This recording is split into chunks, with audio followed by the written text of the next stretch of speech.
राधे राधे दोस्तों। आज हम आपको एक ऐसी कहानी सुनाने जा रहे हैं जो दिल को छू लेगी।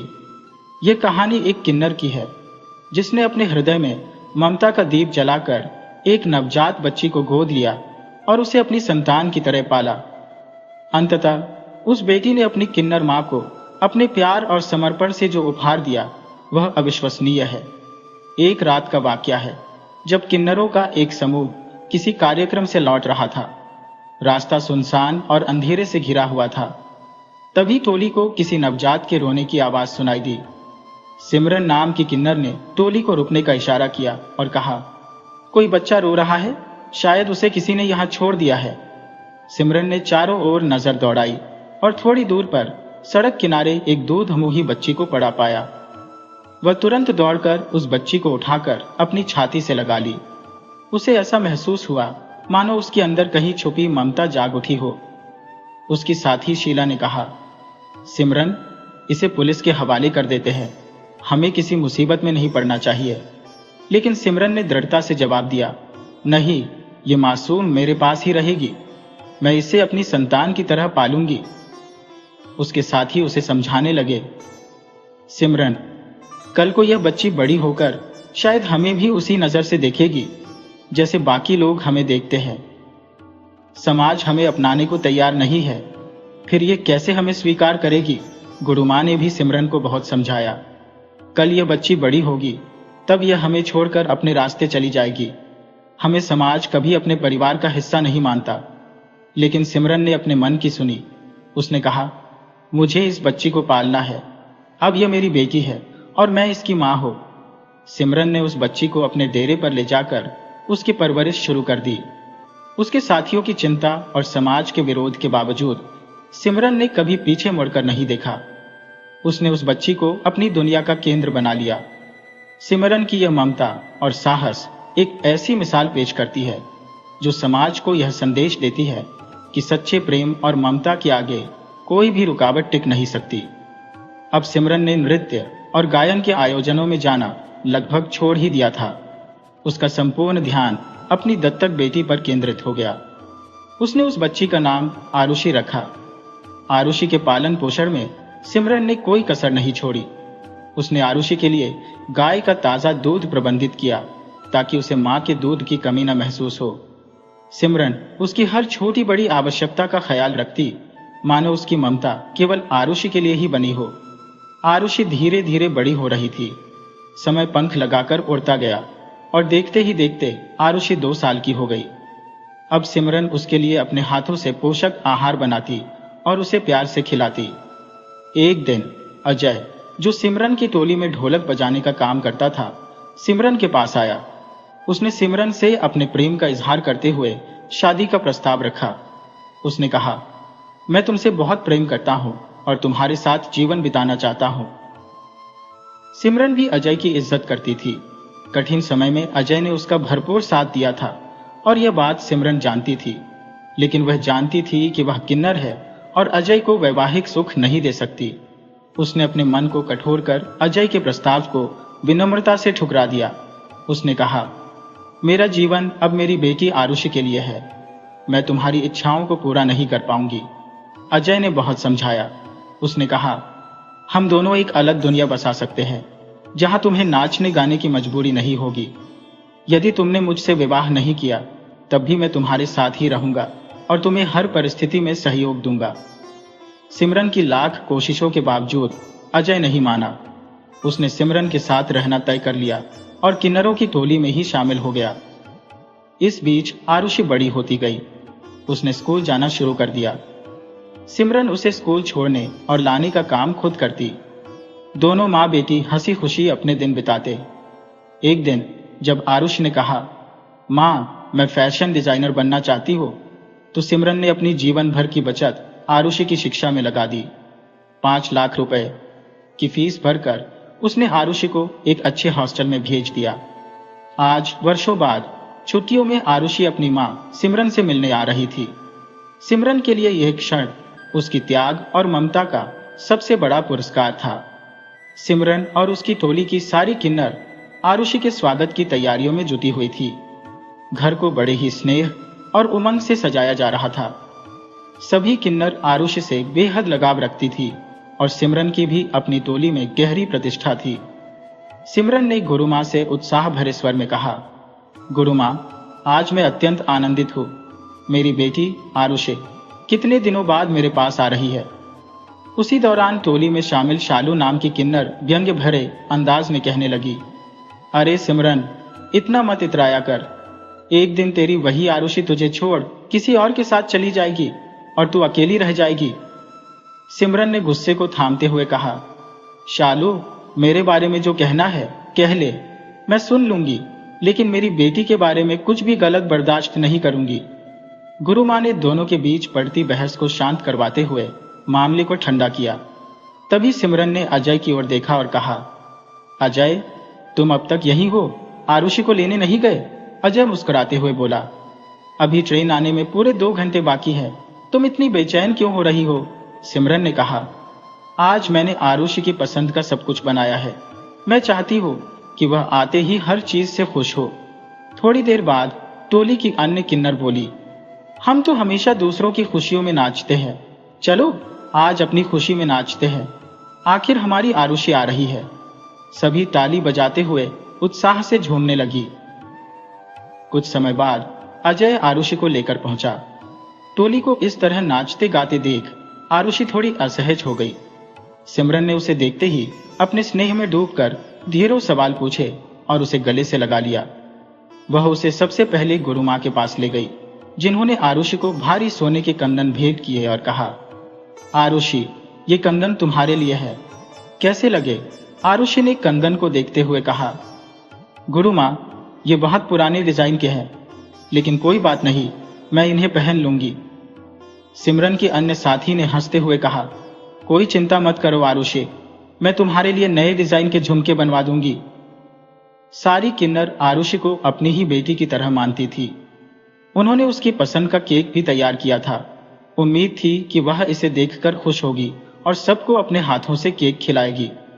लेकिन जब सभी ने उससे केक काटने को कहा तो आरुषि थकी हुई आवाज में बोली, मैं बहुत थक गई हूँ, मुझे अब आराम करना है। और यह कहते हुए वह अपने कमरे में चली गई। अब शालू, जो किन्नरों की टोली में अपनी तेज तर्रार बातों के लिए जानी जाती थी, को मौका मिल गया। उसने ताने मारते हुए कहा, देखो, हमने आरुषि के लिए कितनी तैयारी की और उसने तो सबको अनदेखा कर दिया। गुरु माँ ने स्नेहपूर्वक समझाया, अरे बच्ची है, सचमुच थक गई होगी।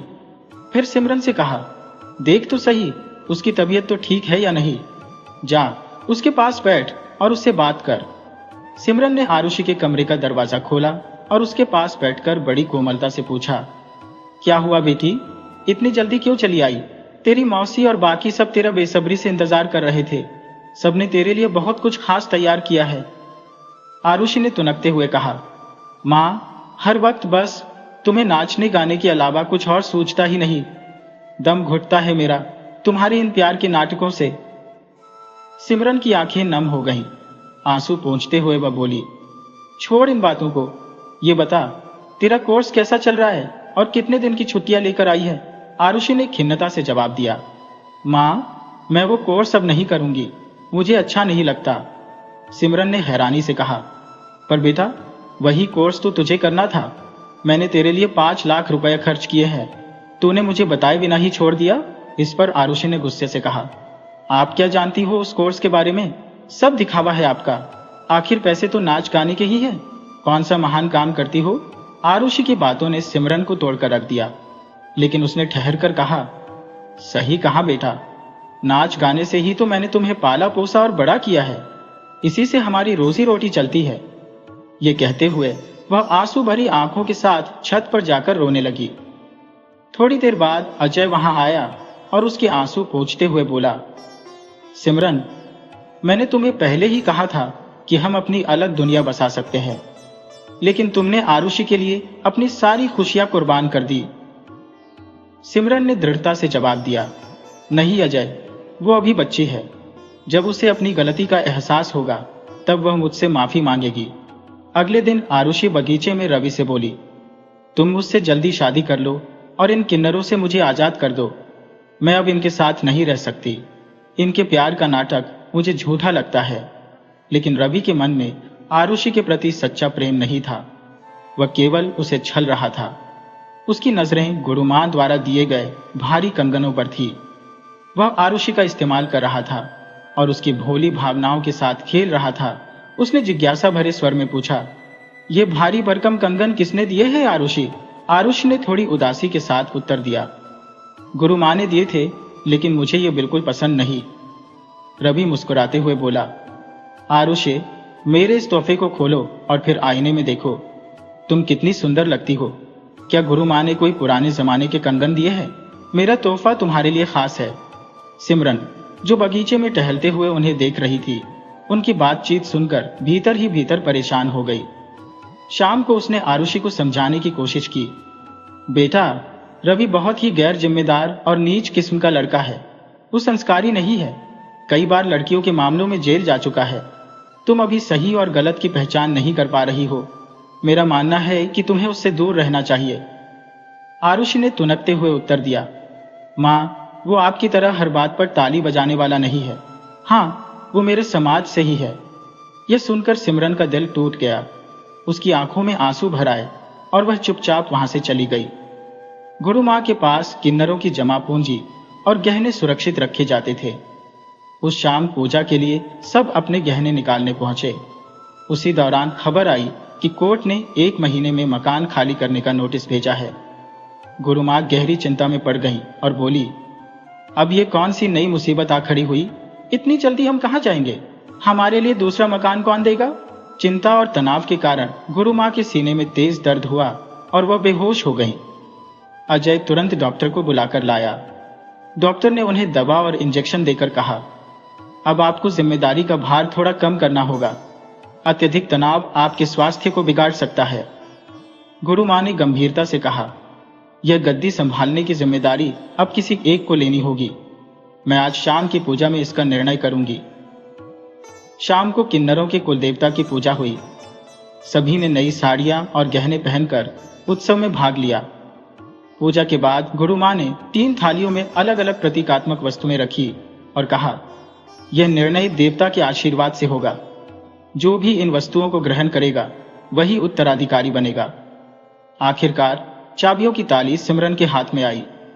गुरुमां ने घोषणा की, आज से सिमरन आपकी गुरुमां होगी। सभी किन्नर हर्षोल्लास में झूम उठे, लेकिन शालू, जो भीतर ही भीतर सिमरन से ईर्ष्या करती थी, अपने क्रोध को नियंत्रित नहीं कर पा रही थी। दूसरे दिन अजय ने कहा, एमएलए साहब के पोते के जन्मोत्सव के उपलक्ष्य में हमें आमंत्रण प्राप्त हुआ है। सिमरन, तुम सभी शाम तक तैयार हो जाना। मैं कोर्ट जाकर मकान के मामले में वकील से गहराई से चर्चा करता हूं। सिमरन ने बाकी किन्नर साथियों से कहा, मैं अब नाच गाने के लिए नहीं जाऊंगी। सभी ने एक साथ सवाल किया, तुम क्यों नहीं जाओगी? सिमरन ने जवाब दिया, आयुषी यहां आई हुई है और मेरा दिल नहीं कर रहा। किन्नर साथियों ने उसे समझाया, सिमरन, तेरे बिना तो महफिल बेरंग सी लगती है। गुरुमां ने सिमरन से कहा, बेटी, एमएलए साहब हमारी सहायता कर सकते हैं। मकान गिरने से बचाने में उनका सहयोग अहम हो सकता है। हमें उन्हें नाराज नहीं करना चाहिए। सबके जोर देने पर सिमरन तैयार हो गई और नाच गाने के लिए चली गई। वहां उसने बच्चे को आशीर्वाद दिया और पूरे उत्साह से नाची। इस बीच घर पर आरुषि अपनी सहेली के साथ आई। वहां मौजूद बड़े साहब ने सिमरन से पूछा, अरे सिमरन, ये आरुषि तो बहुत ही सुंदर हो गई है। ये तुम्हारी बेटी है ना? यह सुनकर मेहमानों के बीच फुसफुसाहट शुरू हो गई। एक किन्नर की बेटी है ये? इन बातों ने आरुषि के दिल को गहराई तक आहत कर दिया। वह आंसुओं में डूबती हुई वहां से भाग गई। सिमरन भी उसके पीछे पीछे गई। आरुषि ने गुस्से में अपनी चुन्नी उतारी, जिसे सिमरन ने उसे तोहफे में दी थी, और उसे लाइटर से जलाने लगी। सिमरन ने उसे रोका और पूछा, बेटी, ये क्या कर रही हो? आरुषि ने गुस्से से कहा, मुझे आपसे और आपकी हर चीज से घिन आती है। बचपन से लेकर अब तक लोग मुझे आपकी बेटी कहकर, मेरे दोस्त तक मुझे अजीब नजरों से देखते हैं। हे भगवान, क्यों मुझे इस किन्नर की बेटी बनाया? वह चिल्लाते हुए बोली, मुझे आपकी सूरत भी नहीं देखनी। आप यहां से चली जाइए। सिमरन ने भर्राई आवाज में कहा, बेटी, तेरे लिए मैं नाच गाना सब छोड़ दूंगी। तू ऐसा मत कह, तू ही मेरी जिंदगी का सहारा है। लेकिन आरुषि पर इसका कोई असर नहीं हुआ। उसने सिमरन को चिल्लाकर बाहर जाने को कहा। इस अपमानजनक क्षण ने सिमरन को अंदर से तोड़ दिया। बीते 20 वर्षों से जिस बेटी पर उसने अपना सब कुछ न्यौछावर किया था, आज उसके मुंह से इतनी कड़वी बातें सुनकर उसका दिल चूर चूर हो गया। अजय यह सब देख रहा था। वह गुस्से में आरुषि की ओर बढ़ने लगा, लेकिन सिमरन ने उसे रोकते हुए कहा, वह अभी छोटी है, उससे कुछ मत कहना। सिमरन ने गहरी सांस लेते हुए कहा, वह अब 20 साल की हो चुकी है। अजय ने तीखे स्वर में कहा, सिमरन वह अब बच्ची नहीं है। तुम कब तक उसके कटाक्ष और तानों को सहती रहोगी? उसे सच क्यों नहीं बता देती कि उसी समाज के माता पिता ने उसे सड़क पर मरने के लिए छोड़ दिया था और तुमने अपनी हर खुशी बलिदान कर उसे पाल पोस कर बड़ा किया है। सिमरन ने रोते हुए जवाब दिया, बस करो अजय, मैंने कह दिया ना, वह अभी भी बच्ची है। अजय ने गुस्से में कहा, नहीं सिमरन, उसके पंख निकल आए हैं। अगर वह 2-4 दिन भूखी रहेगी तो उसे खुद ब खुद अक्ल आ जाएगी। सिमरन ने दृढ़ता से कहा, तुम्हें अंदाजा भी है कि आज वह मेरी जान बचाती है। मैं उसके साथ इतनी कठोरता नहीं कर सकती। ये कहकर सिमरन वहां से चली गई। इसी बीच रवि किसी से फोन पर बात कर रहा था। वह कह रहा था, वह बहुत ही कड़क माल है, लेकिन उसके लिए पैसे खर्च करने पड़ेंगे। अगर कीमत सही लगी तो वह अभी मेरे साथ चल सकती है। ये सारी बातें आरुषि से जुड़ी हुई थी। रवि उसे विदेश ले जाकर बेचने की योजना बना रहा था। तभी आरुषि वहां आ गई और पूछने लगी, तुमने अपने माता पिता से हमारी शादी की बात की? रवि थोड़ा उदास होकर बोला, देखो आरुषि, मैं तुमसे बेइंतहा प्यार करता हूं और तुम्हारे बिना नहीं रह सकता।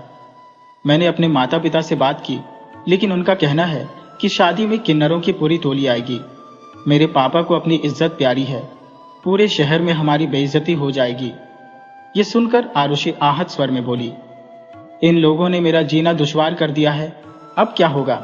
रवि ने कहा, तुम फिक्र मत करो, मुझे दुबई में नौकरी मिल गई है, हम वहां जाकर शादी कर लेंगे। लेकिन एक समस्या है। आरुषि ने पूछा, क्या समस्या? रवि ने कहा, पासपोर्ट और वीजा के लिए 2 लाख की जरूरत पड़ेगी।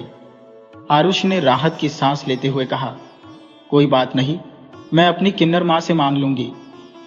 शाम को जब सिमरन आरुषि के लिए दूध का गिलास लेकर आई तो आरुषि ने प्यार से कहा, मां आओ ना, मेरे पास बैठो। मैं सोच रही थी कि मैं एक अच्छा सा कोर्स कर लूं।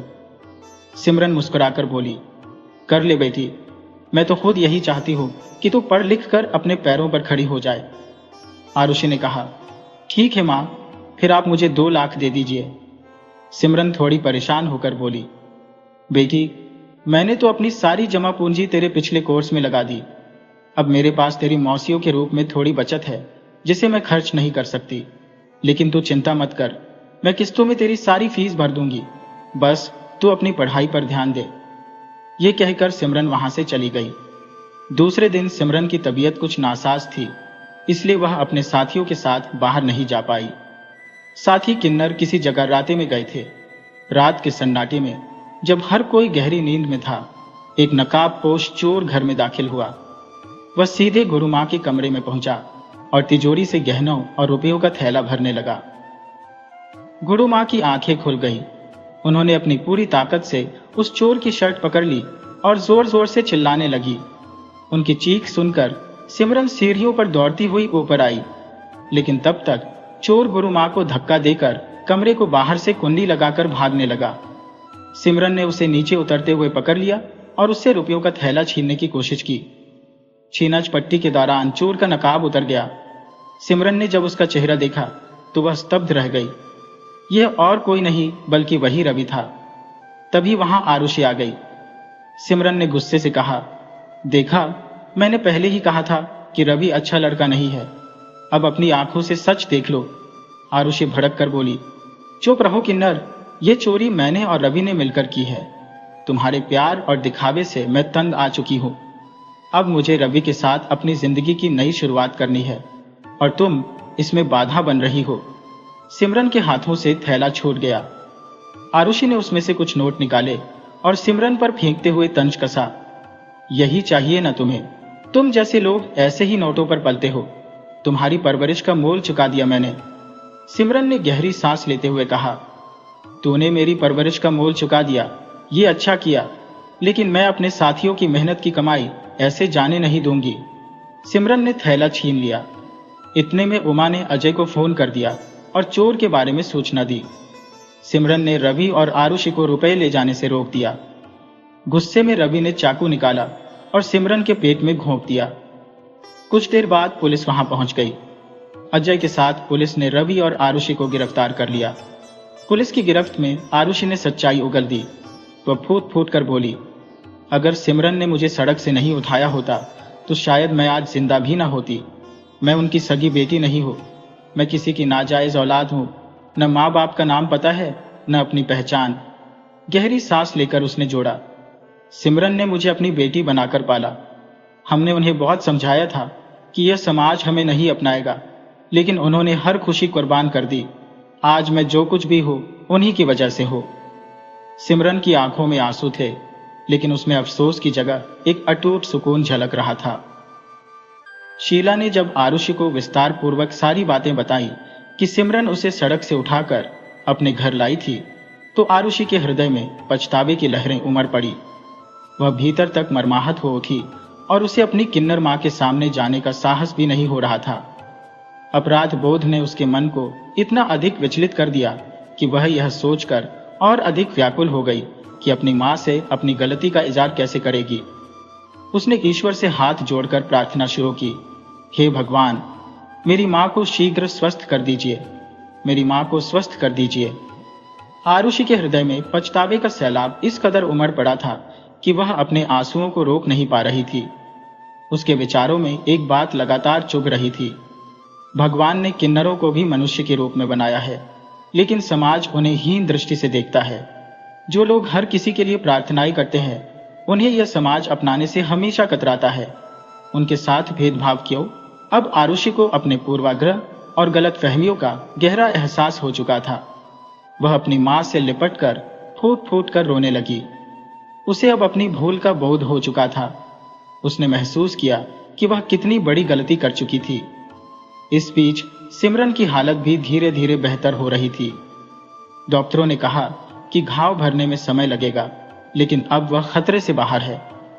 आरुषि ने अपनी किन्नर मां की सेवा में कोई कसर नहीं छोड़ी। वह उनके हर काम में मदद करती और उनका पूरा ध्यान रखती। सिमरन, जो अब स्वस्थ हो चुकी थी, ने आरुषि को अपनी पढ़ाई पर ध्यान केंद्रित करने की सलाह दी। सिमरन ने उससे कहा कि उसे काबिल बनना है और अपने पैरों पर खड़ा होना है। आरुषि ने अपनी मां की बातों को जीवन का मार्गदर्शन बना लिया। अब वह अपनी मां को किसी काम में हाथ नहीं लगाने देती थी। दोनों मां बेटी का रिश्ता अब और भी गहरा और मजबूत हो गया था। आरुषि को यह समझ में आ गया था कि किन्नर भी उसी इंसानियत का हिस्सा है जिसे समाज ने हर किसी के लिए बनाया है। वह गलतफहमी जो उसके दिल में बैठी थी कि किन्नर मतलब से पालते हैं या उनका कोई छिपा स्वार्थ होता है, वह अब पूरी तरह से दूर हो चुकी थी। दोस्तों, अगर आपको यह कहानी दिल छू गई हो तो कृपया इसे लाइक करें, सब्सक्राइब करें और दूसरों के साथ शेयर करें। राधे राधे।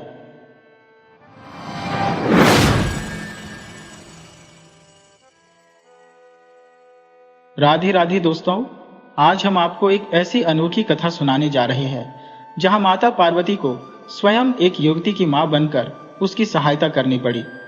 अगर आप हमारे चैनल पर नए हैं तो कृपया इसे लाइक, सब्सक्राइब और शेयर अवश्य करें। बहुत समय पहले की बात है। एक नगर में एक संपन्न सेठ निवास करता था। उसके पास धन दौलत की कोई कमी नहीं थी। नौकर चाकर, संपत्ति, ऐश्वर्य सब कुछ था। किंतु सेठ और सेठानी के जीवन में एक अधूरापन था, एक ऐसा खालीपन जिसे भरने का उपाय उन्हें समझ नहीं आ रहा था। कारण था उनके जीवन में संतान का अभाव।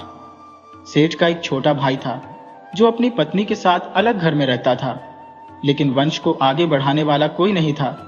यह विचार सेठ को भीतर ही भीतर कचोटता रहता।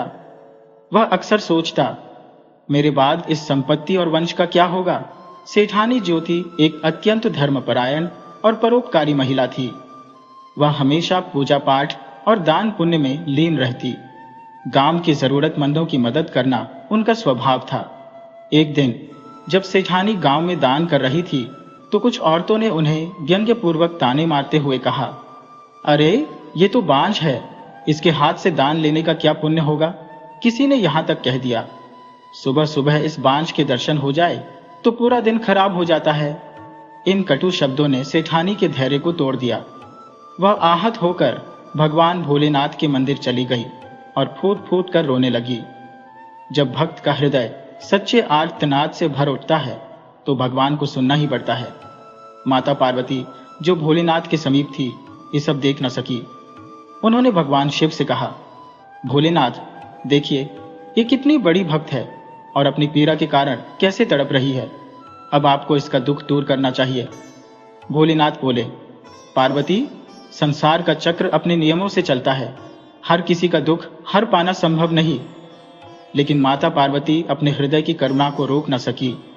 उन्होंने भोलेनाथ से आग्रह किया और अंततः भगवान ने सेठानी को संतान का वरदान दे दिया। कुछ समय बाद सेठानी को ज्ञात हुआ कि वह गर्भवती है। यह समाचार सुनकर सेठ और सेठानी की खुशी का ठिकाना न रहा। घर में उल्लास का माहौल छा गया। हर कोई उनकी देखभाल में जुट गया ताकि सेठानी को किसी प्रकार का कष्ट न हो। समय अपनी रफ्तार से बीतता गया और 9 माह पूर्ण होते ही सेठानी ने एक अद्भुत रूपवती कन्या को जन्म दिया। इस नवजीवन के आगमन से सेठ और सेठानी का हृदय अपार आनंद से भर उठा। उन्होंने इस प्रसंग को भव्यता से मनाने के लिए एक विशाल भोज का आयोजन किया। जब नामकरण के लिए विद्वान पंडितों को बुलाया गया और कन्या की कुंडली का अध्ययन किया गया तो पंडितों के चेहरे पर चिंता की रेखाएं उभर आई। सेठ ने बेचैनी से पूछा, पंडित जी, हमारी बिटिया की कुंडली में ऐसा क्या लिखा है जो आपको चिंतित कर रहा है? पंडित ने एक गहरी सांस लेते हुए कहा, सेठ जी, आपकी बेटी संस्कारवान और गुणों से परिपूर्ण होगी, लेकिन उसकी भाग्य रेखा में माता पिता के सुख का अभाव दर्शाता है। यह सुनकर सेठ क्षण भर के लिए गंभीर हो गए, परंतु फिर बोले, यह सब तो ईश्वर की लीला है। जो समय भगवान ने निर्धारित किया है वही हमारा जीवन है। उन्होंने पंडित को सम्मान पूर्वक दक्षिणा देकर विदा किया। दिन महीनों में बदले और उनकी बेटी 1-2 साल की हो गई। वह असाधारण रूप से सुंदर थी। सेठ और सेठानी उसे अपनी पलकों पर बिठाकर पालते, उसकी हर इच्छा को बड़े प्रेम से पूरा करते। लेकिन नियति को कुछ और ही मंजूर था। एक दिन सेठानी अस्वस्थ हो गई। उन्होंने ऐसी दुर्बलता पकड़ी कि वे बिस्तर से उठ न सकी। सेठ ने हर संभव प्रयास किया, दूर दूर से वैद्य बुलाए, परंतु कोई भी उनकी बीमारी का निदान न कर सका और अंततः सेठानी का स्वर्गवास हो गया। इस अप्रत्याशित घटना ने सेठ को भीतर से तोड़ दिया। अब वह अपनी नन्ही बेटी के लिए मां और पिता दोनों बन गए। बेटी को मां के बिना जीवन में कितना अभाव महसूस हो रहा था, यह देखकर सेठ उसकी हर ख्वाहिश पूरी करने की कोशिश करते। हालांकि वक्त के साथ सेठ का स्वास्थ्य भी गिरने लगा। धीरे धीरे बीमारियों ने उन्हें घेर लिया। बेटी अब 3 साल की हो चुकी थी, लेकिन एक दिन सेठ भी इस संसार को छोड़कर चले गए। अब वह नन्ही बच्ची पूरी तरह अनाथ हो गई। सेठ का छोटा भाई और उसकी पत्नी, जो उसके व्यापार में भागीदार थे, इस मासूम को अपनी सामाजिक प्रतिष्ठा और लोक लाज के डर से अपने घर ले आए। अब सेठ की सारी संपत्ति और व्यापार उसके भाई के हाथों में आ गया। शुरुआती दिनों में चाचा और चाची ने बच्ची को बड़े प्रेम से रखा, लेकिन जैसे जैसे समय बीतता गया उनका व्यवहार बदलने लगा। उन्होंने सोचना शुरू किया, जब यह लड़की बड़ी हो जाएगी तो यह हमारे व्यापार पर अधिकार जमाने की कोशिश करेगी। इससे पहले कि यह स्थिति आए, हमें कुछ करना होगा। अब वे इस मासूम बच्ची को अपने घर में बोझ समझने लगे। जो प्रेम उन्होंने प्रारंभ में दिखाया था वह धीरे धीरे शुष्क हो गया और उनकी आंखों में लालच और स्वार्थ की परछाइयां साफ झलकने लगी। कुछ समय तक तो चाचा चाची ने बच्ची के प्रति दिखावटी स्नेह जताया और उसे अपने घर में रखा, मानो सब सामान्य हो। लेकिन जल्द ही उनके मन में स्वार्थ और लालच ने जड़ें जमा ली। एक दिन उन्होंने आपस में षड्यंत्र रचते हुए कहा, इस बच्ची को खत्म कर देते हैं या जंगल में छोड़ देते हैं। वहां इसे जंगली जानवर निपटा देंगे और फिर सारा कारोबार हमेशा के लिए हमारा हो जाएगा। लड़की अब 6 वर्ष की हो चुकी थी। इस बीच चाची का व्यवहार उसके प्रति बदलता गया। वह निर्दयी बन गई और लड़की को हर छोटी बड़ी बात पर झिड़कने लगी। घर का सारा काम उस मासूम से करवाया जाता। लड़की के सुंदर और मासूम चेहरे को देखकर हर कोई ममता से भर जाता, लेकिन चाची के हृदय में क्रूरता और कठोरता ही बची थी। चाची अक्सर उसे ताने देती, तू तो अपने माँ बाप को खा गई, अब क्या हमें भी खाएगी। यह सब सुनकर बच्ची मन ही मन रोती, पर कुछ कहने की हिम्मत नहीं कर पाती। आखिर जाए भी तो कहाँ, उसके पास चाचा चाची के अलावा कोई और सहारा नहीं था। लड़की में अपनी माँ का खून था। वह धार्मिक प्रवृत्ति की थी और भोलेनाथ की सच्ची भक्ति करती थी। उसकी पूजा पाठ चाचा चाची को बिल्कुल सहन नहीं होती थी। जब वह पूजा करती तो वे उसे डांटते और ताने मारते, लेकिन लड़की की आस्था अडिग थी। वह भोलेनाथ का जाप करते हुए अपने दुख को सहने की ताकत जुटाती। एक दिन चाची ने योजना बनाकर कहा, चलो जंगल से लकड़ियां इकट्ठा कर लाते हैं। चाचा चाची लड़की को लेकर जंगल की ओर निकल पड़े। वे चलते गए और धीरे धीरे गांव से बहुत दूर घने जंगल में पहुंच गए। मासूम लड़की भूख और प्यास से बेहाल थी। अचानक चाची ने कहा, तुम यहां बैठो, हम तुम्हारे लिए पानी और कुछ खाने का इंतजाम करके आते हैं। लड़की को अपने चाचा चाची की मंशा का बिल्कुल अंदाजा नहीं था। वह पेड़ की छांव में बैठ गई। इस बीच चाचा चाची दूर हटकर कपटपूर्ण मुस्कान के साथ एक दूसरे को देखते हुए गांव लौट गए। उन्होंने लड़की को ऐसे रास्तों पर छोड़ा था जिनसे वह वापस घर का रास्ता कभी नहीं ढूंढ सकती थी। दिन ढल गया। जब चाचा चाची वापस नहीं लौटे तो मासूम बच्ची को धीरे धीरे समझ में आने लगा कि उसे छोड़ दिया गया है। घने जंगल में वह अकेली थी।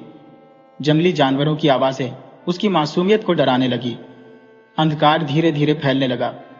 डरी सहमी लड़की इधर उधर रास्ता खोजने लगी, लेकिन जंगल के जटिल रास्तों में भटकते हुए वह और उलझ गई।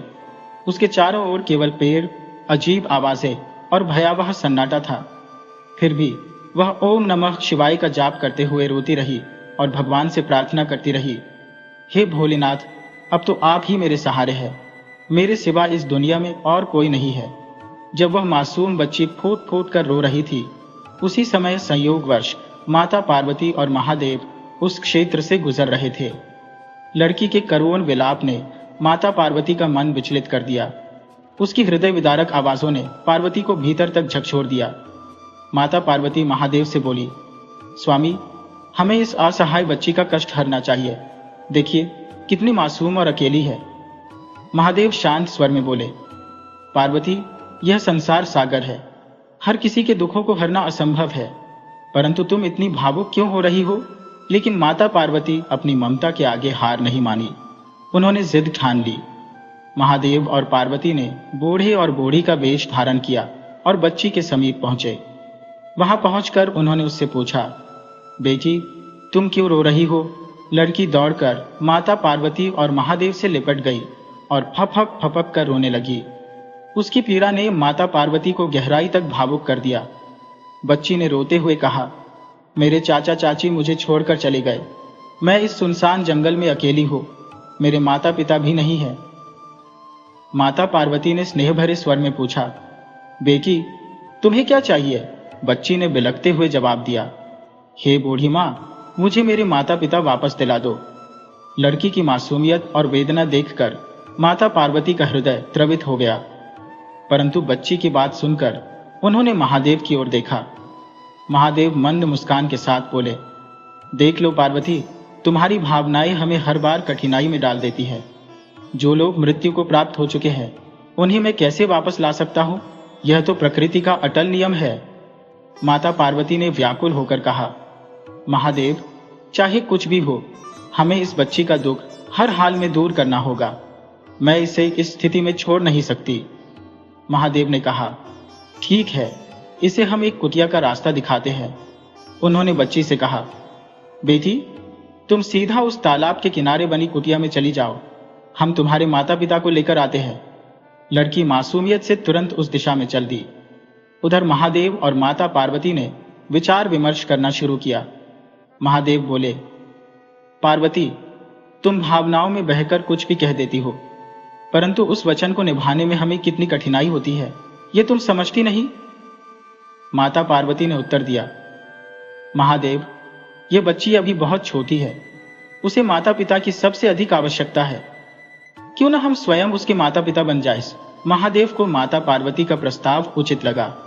वे बोले, ठीक है पार्वती, यदि तुमने ठान लिया है तो हम उस बच्ची के माता पिता का रूप धारण कर लेते हैं। दोनों ने सहमति जताई और उस बच्ची के पास उसके माता पिता बनकर आ गए। लड़की अपने नए माता पिता को देखकर खुशी से उछल पड़ी।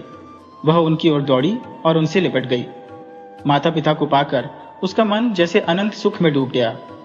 अब वह उनके साथ जंगल में रहने लगी। माता पार्वती उसे स्नेह और ममता से भरपूर देखभाल देती, मानो वह सचमुच उनकी अपनी संतान हो। लड़की भी उन्हें अपने असली माता पिता समझकर आदर और प्रेम करती। महादेव को कैलाश के अपने कार्यों के लिए समय समय पर जाना पड़ता। वे लड़की से कहते, बेटी, मुझे काम पर जाना होगा, यदि मैं न जाऊं तो घर का गुजारा कैसे होगा। लड़की यह समझ जाती और कहती, पिताजी आप जाइए, मैं मां के साथ यहां खुश हूं। समय बीतता गया और वह बच्ची कब 16 वर्ष की हो गई, पता ही नहीं चला। उसकी सुंदरता ऐसी थी जैसे किसी अप्सरा ने मानव रूप ले लिया हो। संस्कार और गुणों से वह इतनी समृद्ध थी कि हर कोई उसे देखकर प्रभावित हो जाता। आखिर उसकी मां स्वयं साक्षात माता पार्वती जो थी। एक दिन माता पार्वती महादेव से बोली, स्वामी, अब हमारी यह जिम्मेदारी है कि इस लड़की के लिए योग्य वर खोजें। उसका विवाह योग्य समय आ गया है। महादेव ने उनकी बात मान ली और एक संस्कारी और गुणी वर की खोज शुरू की। कुछ दिनों की खोज के बाद महादेव ने एक गांव में एक सेठ के पुत्र को देखा। वह अत्यंत धार्मिक, सदाचारी और परिश्रमी था। महादेव ने उसे अपनी पुत्री के लिए उपयुक्त वर समझा और विवाह का प्रस्ताव रखा।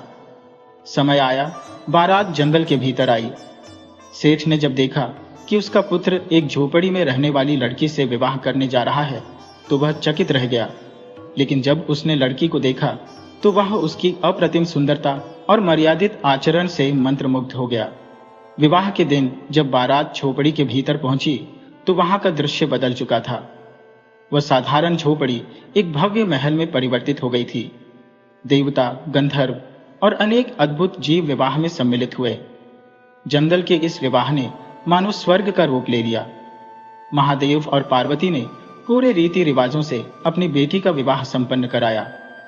विदाई के समय माता पार्वती ने अपनी पुत्री को गले लगाया और कहा, बेटी, ससुराल तुम्हारा नया संसार है, वहां प्रेम और सेवा से सबका दिल जीतना। विदा के बाद वह लड़की अपने पति और नए परिवार के साथ रहने लगी। उसका व्यवहार इतना सौम्य और सेवा भाव से पूर्ण था कि ससुराल वाले उसे अपनी आंखों का तारा मानने लगे।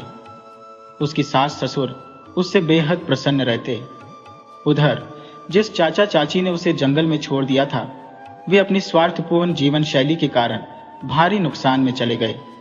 व्यापार में उन्हें बड़ा घाटा हुआ और संतान का सुख भी उन्हें प्राप्त नहीं हुआ। ये मानव नियति का एक संदेश था कि ममता और स्नेह का तिरस्कार करने वाले कभी सुखी नहीं हो सकते। वे लोग जो कभी संपन्नता और वैभव के मालिक थे, अब अपनी भूल के कारण संतानहीन और निर्धन हो गए। उनकी स्थिति इतनी दयनीय हो गई थी कि भोजन जुटाने के लिए उन्हें भीख मांगनी पड़ी। जीवन के इस कटु सत्य ने उनके मन में पछतावे की अग्नि प्रज्वलित कर दी। वे सोचते, यदि हमने उस लड़की के साथ अन्याय न किया होता तो शायद आज हमारी स्थिति ऐसी न होती। उनका मन तड़पता, काश हम उसे अपनी बेटी मान लेते। लेकिन अब बहुत देर हो चुकी थी।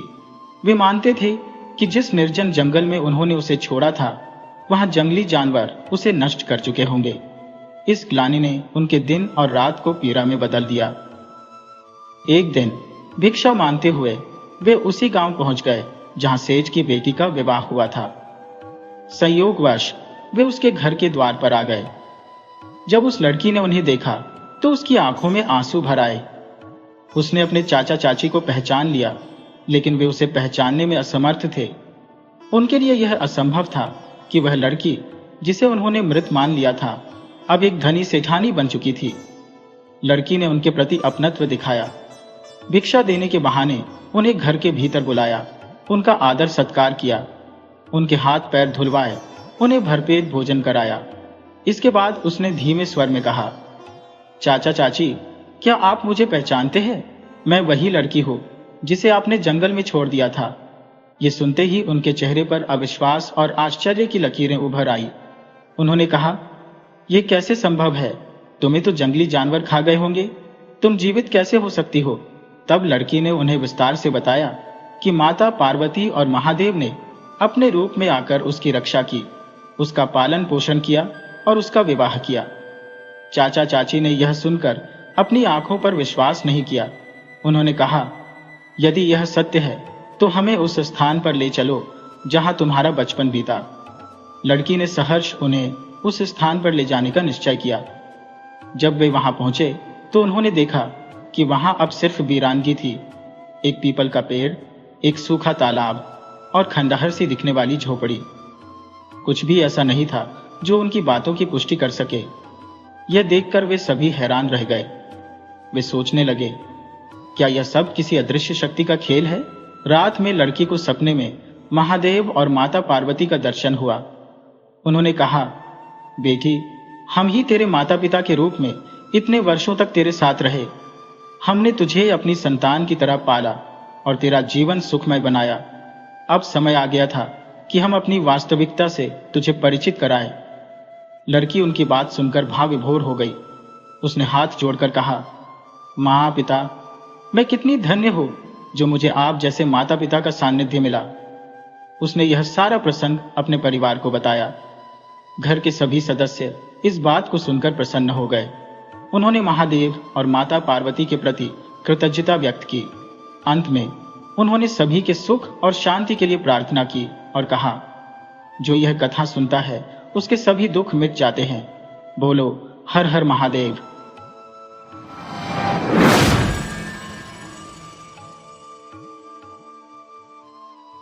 कोलकाता के प्रतिष्ठित बाबू सदानंद अपनी धर्मपत्नी बिमला और बेटे बहू के साथ एक शांतिपूर्ण जीवन व्यतीत करते थे। उनके पुत्र बब्बन का विवाह अभी कुछ माह पूर्व हुआ था और ससुराल में नव वधू रानी ने अपनी सरलता और मृदु स्वभाव से सभी का हृदय जीत लिया था। रानी स्वभावतः ससुराल जनों की सेवा में तत्पर रहती थी, विशेषकर अपने ससुर सास की। किंतु बब्बन, जो स्वभाव से चिड़चिड़ा प्रतीत होता था, रानी से अक्सर अप्रसन्न रहता और मामूली सी बातों पर तकरार करता। एक दिन जब विमला बहू के कमरे के बाहर से गुजर रही थी, उन्होंने कमरे से किसी के रोने की आवाज सुनी। वह शीघ्रता से कमरे की ओर बढ़ी और दरवाजे पर दस्तक दी। जब भीतर से कोई उत्तर न मिला तो उन्होंने घबराहट में किवाड़ पीटना शुरू कर दिया। कुछ क्षण बाद रानी ने अपने अश्रु पोंछते हुए दरवाजा खोला। विमला ने तुरंत पूछा, ये रुदन कैसा है बहू? रानी, जो अपनी पीड़ा छिपाने का असफल प्रयास कर रही थी, अंततः अपनी सास के सम्मुख टूट पड़ी। विमला ने रानी को सांत्वना देने का प्रयास करते हुए कहा, कुछ तो बोल बेटी, क्या बब्बन ने फिर कुछ कह दिया? ये सुनते ही रानी बिलख पड़ी और विमला के गले से लग गई। विमला का हृदय व्याकुल हो उठा। उन्होंने रानी को शांत करने का प्रयास करते हुए पूछा, आखिर माजरा क्या है, मुझे साफ साफ बता। रानी ने अपने आंसुओं के बीच एक कागज विमला के हाथ में थमा दिया। विमला ने घबराते हुए पूछा, यह क्या है? कागज को देखते ही विमला का चेहरा गंभीर हो गया। वह तलाक के कागजात थे जिन्हें बब्बन ने रानी को हस्ताक्षर करने के लिए दिए थे। रानी ने सिसकते हुए कहा, उन्होंने कहा है कि इस पर दस्तखत कर दो, अब मैं तुम्हारे साथ नहीं रह सकता। यह सुनते ही विमला का चेहरा गुस्से और चिंता से लाल हो गया। उन्होंने कहा, यह क्या बच्चों का खेल है? वह कैसे कह सकता है कि वह तुम्हारे साथ नहीं रह सकता? मैं अभी बाबूजी से बात करती हूँ। विमला गहन चिंता में डूब गई और रानी को ढांढस बंधाते हुए कमरे से बाहर आ गई। कुछ क्षण पश्चात वह अपने पति के पास पहुंची, जो उस समय आराम कर रहे थे। विमला ने बैठकर सोचने लगी, बब्बन को आखिर हो क्या गया है? कितने हर्षोल्लास के साथ हमने उसका विवाह रानी से करवाया था। रानी तो सभी की प्रिय है और पूरे घर को अपने प्रेम और आदर से बांधे हुए है। फिर बब्बन ऐसा व्यवहार क्यों कर रहा है? विमला के मन में अनेक प्रश्न उमड़ घुमड़ रहे थे। उनका हृदय बार बार इस बात पर अटका हुआ था कि ऐसा क्या हुआ जो उनका बेटा इतना कठोर कदम उठाने पर उतारू हो गया। अकेले बैठी विमला बाबूजी के जागने की प्रतीक्षा कर रही थी। जैसे ही बाबूजी जागे, उन्होंने देखा और कहा, अरे यह क्या, तुम कब से यहां बैठी हो? थोड़ा आराम कर लेती। विमला ने गहरी सांस लेते हुए कहा, आराम? मेरी जिंदगी में अब आराम कहाँ बचा है? लगता है अब तो मरने के बाद ही सुकून मिलेगा। बाबूजी चिंतित हो गए। अरे, ये कैसी बातें कर रही हो? मेरे दुश्मन मारे जाएं। छोड़ो ये सब और ये बताओ, तुम्हारे हाथ में क्या है? विमला ने कागज उनकी ओर बढ़ाते हुए कहा, बैठी क्या हूं, अपने को कोस रही हूं। ऐसी औलाद को जन्म दिया जिसने ये दिन दिखाए। देखो, आपका बेटा बहू को ये तलाक का कागज दे गया है। बाबूजी चौंक गए। क्या? ये क्या कह रही हो? दिखाओ, मैं भी देखूं। कहीं तुम बुढ़ापे में मेरे साथ मजाक तो नहीं कर रही हो? विमला ने उत्तर दिया, मजाक? मेरा मन ही नहीं कर रहा मजाक करने का। ये लो, खुद पढ़ लो। कागज हाथ में लेते ही बाबूजी अवाक रह गए। उनकी आंखें भर आईं और वे बड़बड़ाने लगे, बब्बन का दिमाग खराब हो गया है क्या? ये कैसा कृत्य कर बैठा है? कुछ क्षणों तक स्तब्ध रहने के बाद उन्होंने कहा, बब्बन कहाँ है? उसे बुलाओ, मैं खुद उससे बात करूंगा। विमला ने कहा, अभी वह घर पर नहीं है, जैसे ही आएगा मैं बुला दूंगी। बाबूजी ने थके स्वर में कहा, ठीक है, तब तक मुझे एक कप चाय बना दो, सर भारी हो रहा है। विमला रसोई की ओर बढ़ी और तभी रानी वहां आ गई। उसने धीरे से कहा, मां जी, आप आराम कीजिए, मैं चाय बनाकर बैठक में ले आती हूँ। कुछ देर बाद रानी चाय लेकर आई और चुपचाप बाबूजी और विमला के पास रख दी। बाबूजी ने रानी को रोककर कहा, रानी बहू, ये सब क्या है? तुमने हमें पहले क्यों नहीं बताया? रानी ने बीच में ही कहा, बाबूजी, पहले चाय पी लीजिए और लेट जाइए, मैं आपके माथे पर बाम लगा दूंगी। ये बातें बाद में भी हो सकती हैं। चाय पीते हुए बाबूजी ने विमला से कहा, देखो, तुम्हारी बहू कितनी समझदार और सहनशील है, और एक हमारे साहबजादे हैं जिन्हें इसके साथ रहना तक नहीं भाता। शाम को जब बब्बन घर लौटा तो बाबूजी ने जोर से पुकारा, बब्बन, इधर आओ, मुझे तुमसे कुछ बात करनी है। उनकी आवाज सुनकर बब्बन सीधा उनके कमरे में पहुंचा और बोला, जी बाबूजी, आपने बुलाया? बाबूजी ने तलाक के कागज उसकी ओर बढ़ाते हुए कहा, ये क्या है बब्बन? तुम्हारे खानदान में आज तक ऐसा शर्मनाक नाटक नहीं हुआ जो तुम कर रहे हो। तुम्हें शर्म नहीं आई बहू को यह कागज देते हुए? तुम्हारा ब्याह हुए अभी 1 साल भी पूरा नहीं हुआ और तुम तलाक की बात कर रही हो? अगर तुम्हें विवाह नहीं करना था तो पहले ही मना कर देते। अब ये सब बटन दबाने का कोई फायदा नहीं है बेटा। कमरा सन्नाटे में डूब गया और बब्बन सिर झुकाए खड़ा रहा, मानो उसके पास कोई जवाब ना हो। मां ने बीच में ही बात काटते हुए कहा, बब्बन, मेरे लाल, यहां आ, मेरे पास बैठ। वह उसके सिर पर सांत्वना भरा हाथ फेरते हुए बोली, बेटा, ये बहू नहीं, साक्षात लक्ष्मी है। देख तो कैसे यह हमारे और इस घर के हर कोने का ख्याल रखती है। अगर कुछ बात है तो मुझे बता, मैं उसे समझा दूंगी, पर ऐसा कठोर निर्णय मत ले। बब्बन मां की बात सुनता रहा। अंततः वह खड़ा हुआ और तीखी आवाज में बोला, मां, मैं रानी के साथ नहीं रह सकता। मैं उसे अब इस घर में और नहीं देखना चाहता। मैंने तलाकनामा तैयार करवा लिया है और अब उसे इस पर दस्तखत करने ही होंगे। बाबूजी, जो अब तक धीरज से सब सुन रहे थे, गहरी सांस लेते हुए बोले, बेटा, तलाक के पीछे कोई वजह भी तो होगी, और तूने यह सब करने से पहले हमें बताना तक उचित नहीं समझा। मुझे तो इसमें कुछ और ही बात नजर आ रही है। हाँ, अगर कोई और बात है तो साफ साफ बता। बब्बन ने नाराज होकर कहा, मैंने उससे शादी की थी तो उसे तलाक भी मैं ही दूंगा। इसमें आप सब उसका पक्ष क्यों ले रहे हो? बाबूजी ने गंभीरता से कहा, शाबाश बेटा, सही कहा तूने। अगर वह सही है तो उसका पक्ष ही लूंगा, और अगर तू गलत है तो सिर्फ इसलिए तेरा पक्ष नहीं लूंगा कि तू मेरा बेटा है। बाबूजी की बात सुनकर बब्बन ने और तेज आवाज में कहा, आप सभी ने उसे पसंद किया था, मैंने नहीं। अगर आप उसे घर में रखना चाहते हैं तो रखिए, लेकिन याद रखिए, इस घर में मेरी मां की और मेरे सपनों की रानी केवल मधु ही आएगी।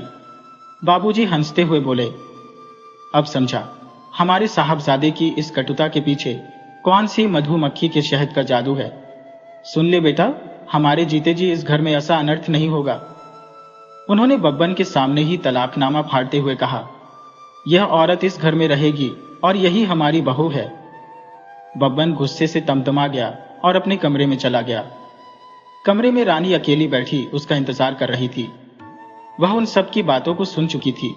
उसने बब्बन से कहा, सुनिए, आप माँ बाबूजी से कुछ मत कहिए। आपकी बातों से उन्हें कितनी पीड़ा होगी यह आप नहीं समझ सकते। आप उनके इकलौते बेटे हैं और वे आपसे बहुत प्यार करते हैं।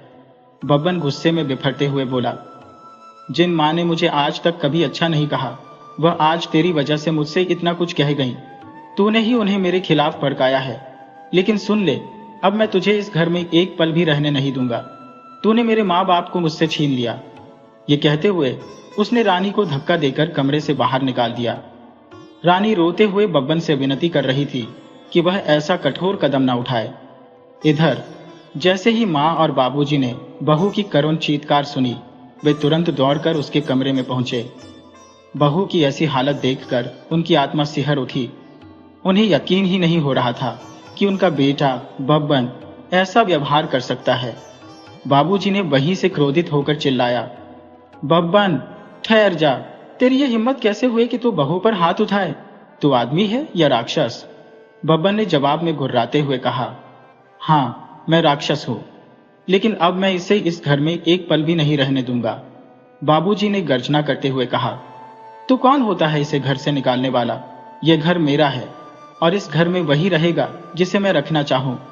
बब्बन ने कटु स्वर में उत्तर दिया, हाँ, तो रखो इसे अपने पास। अब मैं समझ गया हूं, इसका जादू तुम्हारे सिर पर चढ़कर बोल रहा है।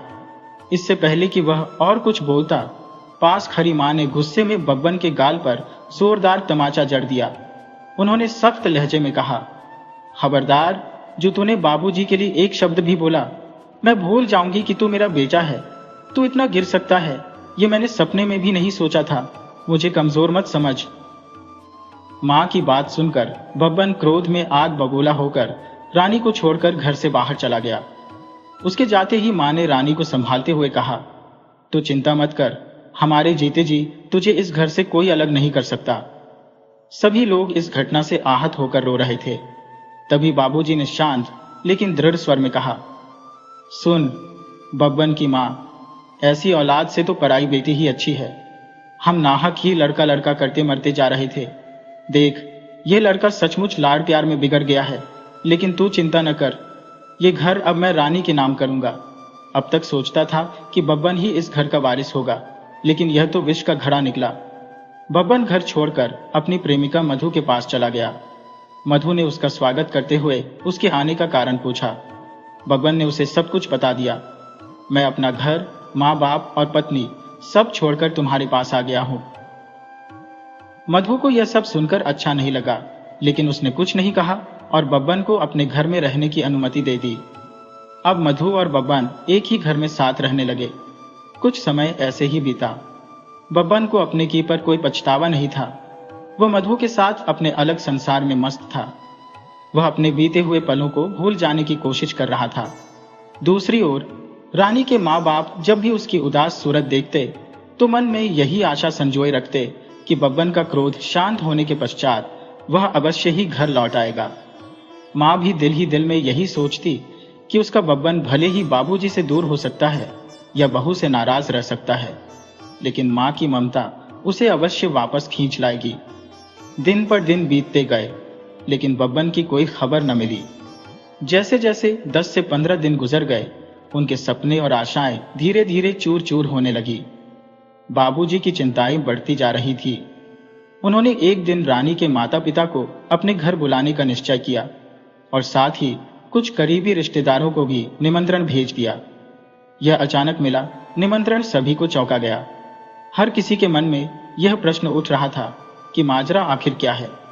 नियत समय पर सभी मेहमान घर पहुंचे। इधर रानी और मां भी यह समझने में असमर्थ थी कि बाबूजी के मन में आखिर क्या चल रहा है। जब घर के कार्य और आतिथ्य सत्कार का द्वार समाप्त हुआ, तब बाबूजी ने गंभीर स्वर में कहा, आज मैंने आप सभी को यहाँ एक अहम सलाह मशवरे के लिए बुलाया है। हमें रानी के भविष्य को लेकर निर्णय लेना है। इतना सुनते ही रानी के माता पिता समेत सभी लोगों के चेहरों पर भय की लकीरें खींच गईं। सभी के मन में यह विचार कौंध रहा था कि शायद बाबूजी रानी को घर से निकालने की बात करने वाले हैं। कुछ रिश्तेदारों ने मन ही मन यह भी सोचा कि आजकल की बहुएं घर गृहस्थी और रिश्तों की मर्यादा निभाना नहीं जानती। बाबूजी ने वातावरण को शांत करते हुए गहरी आवाज में कहा, समधी जी, मैं आप सभी के सामने क्षमा प्रार्थी हूं। मेरे और विमला के जीवित रहते हुए भी हमारे नालायक बेटे ने न केवल मेरी बहू का अनादर किया, बल्कि हमारे दिलों को भी चोट पहुंचाई। मुझे यह कहते हुए शर्म नहीं आती कि मेरी बहू तो सीता की तरह शालीन और आदर्श है, पर मेरा बेटा बब्बन राम नहीं बन सका। वह दूसरी औरत के चक्कर में बहू और इस घर को छोड़कर चला गया। इतना सुनते ही उपस्थित सभी लोग स्तब्ध रह गए। किसी की आंखें आश्चर्य से फटी की फटी रह गई। सभी ने एक स्वर में कहा, बाबूजी, बब्बन ने ऐसा किया। बाबूजी की आंखों से अश्रुधारा बहने लगी। अपनी भावनाओं को काबू में करते हुए वे बोले, आज मैंने आप सबको इसलिए बुलाया है कि हमें अपनी बहू के भविष्य के विषय में राय करनी है। ये जिम्मेदारी केवल मेरी नहीं, बल्कि आप सबकी भी है। रानी के मां बाप का हृदय इस स्थिति में टूट कर रह गया। वे कभी बाबूजी को देखते तो कभी अपनी बेटी को। उनके मन में यह पीड़ा उठ रही थी कि इतना बड़ा घटनाक्रम हो गया और उनकी बेटी ने उन्हें कुछ भी नहीं बताया। थोड़ी देर की चुप्पी के बाद सभी ने खुद को संभालते हुए कहा, बाबूजी, क्या आपने बब्बन को समझाने का प्रयास नहीं किया कि सभ्य घरों के लोग ऐसी हरकतें नहीं करते? बाबूजी ने लंबी सांस लेते हुए कहा, मैंने और विमला ने उसे समझाने की हर संभव कोशिश की, लेकिन उनके शब्द गले में अटक गए और माहौल फिर से भारी हो गया। समधी जी बोले, बाबूजी, क्या आप बब्बन को एक बार हमारे सामने बुला सकते हैं? शायद हम उसे समझाने का प्रयास करें तो वह हमारी बात मान जाए। बाबूजी ने गंभीर स्वर में उत्तर दिया, मैंने बब्बन और वकील साहब दोनों को बुलाया है। वे आते ही होंगे। आप सभी अपना अंतिम प्रयास करके देख लें, शायद यह घर बच जाए। इतना कहकर बाबूजी दूसरे कमरे में चले गए। सभी लोग आपस में चर्चा कर ही रहे थे कि घर का दरवाजा खुला। बब्बन भीतर आ रहा था। आज उसका आचरण कुछ अजीब और बदला बदला सा लग रहा था। उसकी मां ने उसे देखते ही कहा, बेटा, क्या अब भी तुम मुझसे नाराज है? आ, मेरे पास बैठ। बब्बन मां के पास जाकर बैठ तो गया, लेकिन वहां उपस्थित लोगों को देखकर उसके मन में बेचैनी बढ़ने लगी। वह सोचने लगा, बाबूजी ने तो मेरा तमाशा बना दिया। ऐसा लग रहा है जैसे मैं घर में नहीं, अदालत में एक कैदी की तरह आया हूं। अभी वह इन विचारों में डूबा ही था कि फूफा जी बोले, बेटा, यह सब क्या है? तुम अब बड़े हो गए हो, शादीशुदा आदमी हो, ऐसी सोच तुम्हें शोभा नहीं देती। इसके बाद अन्य लोगों ने भी अपने अपने दृष्टिकोण से उसे समझाने की कोशिश की, लेकिन बब्बन पर इन बातों का कोई प्रभाव नहीं पड़ रहा था। समय बीत रहा था और दोनों पक्ष अपने अपने तर्क प्रस्तुत कर रहे थे। आखिरकार बब्बन ने ठंडी आवाज में कहा, मैं इस पंचायत का हिस्सा बनना ही नहीं चाहता। मैंने जो कहना था वह कह चुका हूं। मैं मधु के साथ खुश हूं और अब उसे छोड़ने का सवाल ही नहीं उठता। रानी के बूढ़े पिता ने आंसुओं से भीगी आंखों से उसके पैरों को पकड़ते हुए कहा, बेटा, ऐसा मत करो। मेरी बेटी के बारे में सोचो, मुझ पर दया करो। वह कहाँ जाएगी? मैं किस मुंह से घर जाऊंगा? लोग मेरी बेटी पर उंगलियां उठाएंगे। लेकिन बब्बन ने उन्हें धक्का देते हुए कहा, आपको इसकी चिंता करने की जरूरत नहीं है, इसके लिए बाबूजी है ना। इतना सुनते ही सभा में सन्नाटा छा गया। बाबूजी वकील साहब के साथ कमरे से बाहर आए। उनकी आंखों में क्रोध और पीड़ा का अद्भुत मिश्रण था। वे गंभीर स्वर में बोले, नालायक, मुझे तुझसे किसी समझदारी की आशा नहीं करनी चाहिए थी। तुझ पर तो जैसे इश्क का भूत सवार है। अब आप सभी ने इसके आचरण को अपनी आंखों से देख लिया। यह न केवल अपनी पत्नी बल्कि इस घर की मर्यादा और अपने माँ बाप के संस्कारों को भी भूल चुका है। बाबूजी ने कठोर स्वर में कहा, अगर तू एक इंसान के लिए पूरे परिवार को त्याग सकता है तो सुन ले, आज और अभी से तेरा इस घर और परिवार से कोई नाता नहीं। मेरे घर द्वार, धन दौलत, यहाँ तक कि मुझ पर और विमला पर भी तेरा कोई अधिकार नहीं है। मैंने अपनी वसीयत में यह सब लिखवा दिया है। उन्होंने वकील साहब की ओर देखते हुए कहा, वकील साहब, कानूनी प्रक्रिया पूरी कीजिए। वकील साहब ने पहले से ही वसीयतनामे में हर शर्त स्पष्टता से दर्ज कर रखी थी। बाबूजी के हस्ताक्षर के साथ साथ गवाहों के हस्ताक्षर भी पूर्ण हो चुके थे। इस सब के बावजूद बब्बन ने घर छोड़ते समय कठोर स्वर में कहा, तुम जो करना चाहते हो कर लो, मेरा अब इस परिवार से कोई नाता नहीं। जब तुमने मुझे अपना माना ही नहीं तो मैं तुम्हें क्यों अपनाऊं? तुमसे तो मधु का परिवार कहीं बेहतर है, जिसने मुझे समझा और सहारा दिया। बब्बन के चले जाने के बाद घर में सन्नाटा छा गया। सभी दुखी मन से विदा हो गए। अब घर में केवल रानी, उसके माता पिता और ससुर ही रह गए थे। बाबूजी ने गहरी उदासी भरे स्वर में कहा, समधी जी, हमें बहुत खेद है। अब आप रानी को अपने साथ ले जा सकते हैं। हमारी ओर से वह स्वतंत्र है। रानी के पिता ने हाथ जोड़कर कहा, यह निर्णय तो रानी को ही लेने दीजिए। रानी ने दृढ़ता से उत्तर दिया, मैं मायके नहीं जाऊंगी। मैं यहीं रहकर अपने ससुराल में सास ससुर की सेवा करूंगी। रानी के इस निर्णय से उसके पिता भाव विभोर हो गए। उन्होंने उसे गले लगाते हुए कहा, बेटी, आज तूने न केवल हमारे घर की बल्कि दोनों घरों की लाज रख ली। तूने जो निर्णय लिया है वह हमारे लिए गर्व की बात है। खुश रह मेरी बच्ची, हमेशा खुश रह। ये कहते हुए वे अपने घर लौट गए। इसके बाद रानी ने अपने सास ससुर की पहले से भी अधिक देखभाल शुरू कर दी। उसने अपने स्वाभिमान को जीवित रखते हुए एक स्कूल में अध्यापिका की नौकरी भी कर ली। उधर मधु और बब्बन के बीच रिश्ते में खटास बढ़ने लगी। उनके घर में रोज झगड़े और कलह होने लगे। आखिरकार मधु ने बब्बन को छोड़ दिया। उसने गुस्से में कहा, जब तुम अपने माता पिता के नहीं हो सके, जिन्होंने तुम्हें जन्म दिया, तो मेरे क्या होगे? तुम्हें मुझसे नहीं, मेरी दौलत से प्यार था। अब तुम्हारी हैसियत ही क्या रह गई है? मधु के ये कठोर शब्द बब्बन के लिए एक आईना साबित हुए। अब वह अपनी भूल पर पछतावा करने लगा। जीवन की कठोर वास्तविकताओं ने उसे अपने कर्मों का सही मूल्य समझा दिया था। कुछ वर्ष इसी प्रकार बीत गए और एक दिन अचानक बब्बन के बाबूजी की तबीयत अत्यंत बिगड़ गई।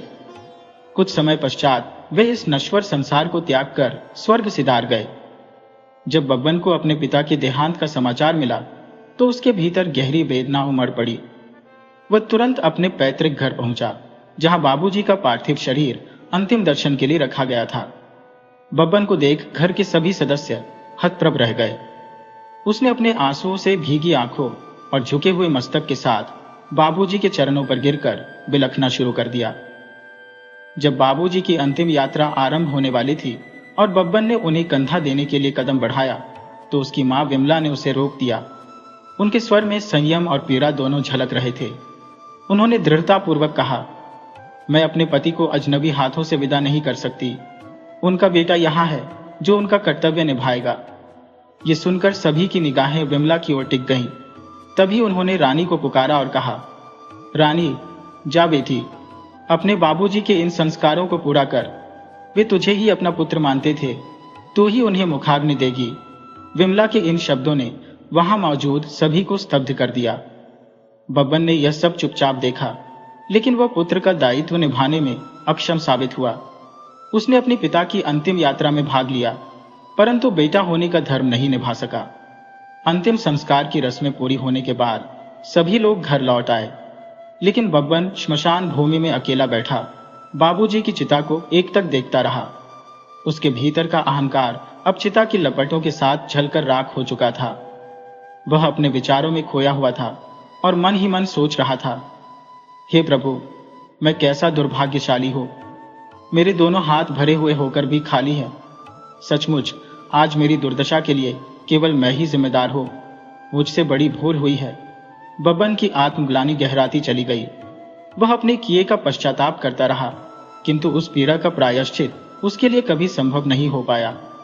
अब उसके पास केवल पछतावा और पीड़ा थी, जो उसके जीवन भर के लिए एक अमिट दाग बन चुकी थी।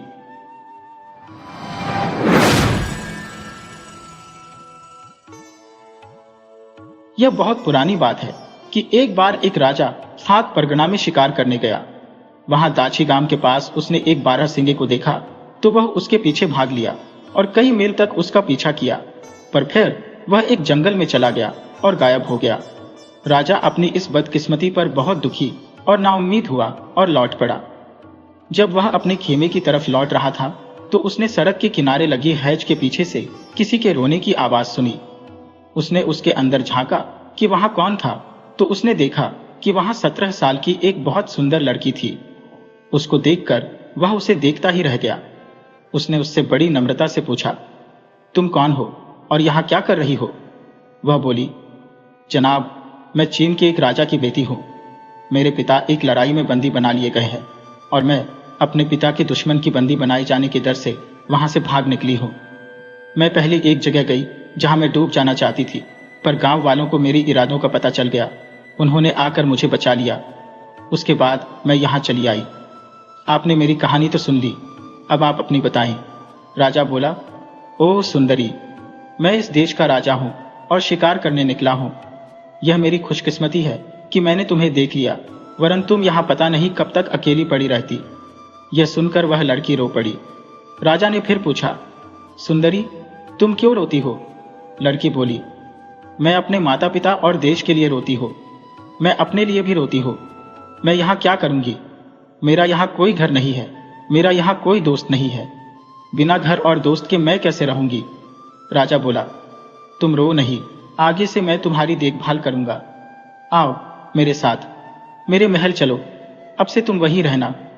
लड़की बोली, हाँ, मैं आपके साथ खुशी खुशी चलूंगी। आप मुझे अगर अपनी पत्नी बनाएंगे तो मैं आपसे शादी भी कर लूंगी। मैं आपको किसी भी चीज के लिए मना नहीं कर सकती। राजा बोला, तो चलो प्रिय, तब तुम मेरे साथ चलो। महल पहुंचकर उन दोनों की शादी हो गई। राजा अपनी इस चीन वाली पत्नी को धीरे धीरे और प्यार करने लगा।